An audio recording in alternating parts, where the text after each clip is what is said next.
Si è svolta presso lo spazio della Regione Veneto all'Hotel Excelsior del Lido di Venezia la presentazione della terza edizione di Cortina Metraggio, festival dedicato alla commedia che si terrà a Cortina dall'11 al 17 marzo 2013.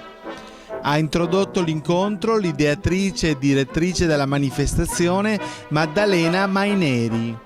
La rassegna è una rassegna di cortometraggi tendenzialmente dedicati alla serenità, all'allegria, alla commedia, infatti la sezione si chiama proprio Corti Comedy, ma da quest'anno ci sarà una grandissima novità perché inaugureremo una nuova sezione che è dedicata ai book trailers e sarà una sezione organizzata in collaborazione con Rai Eri, e questo è molto importante perché vuol dire aprire anche lo spazio a un'altra sezione, a un altro settore e soprattutto al settore dell'editoria abbinato al mondo del cinema. E poi continueremo ovviamente con la rassegna dei backstage, con i vecchi caroselli e con le lezioni a scuola per i ragazzi delle scuole del centro ovviamente della Polo Valboite di Cortina, e dove i nostri professori, giornalisti, insegnanti e docenti anche del centro sperimentale e del Sindacato Nazionale Giornalisti Cinema daranno lezioni a questi studenti per, chissà, cercare di trovare una nuova leva per il prossimo anno.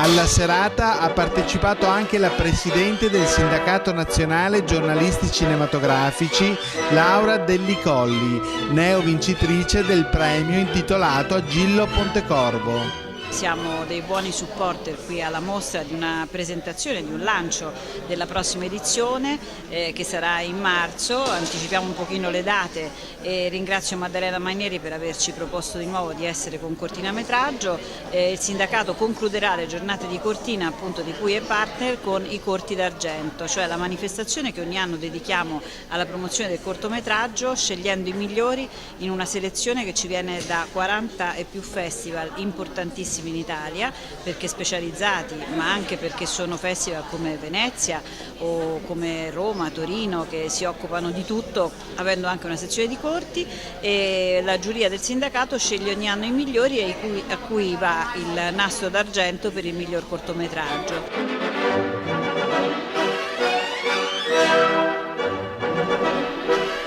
Il Cortina Metraggio si svolgerà con il patrocinio della Regione Veneto, del Comune di Cortina e della provincia di Belluno.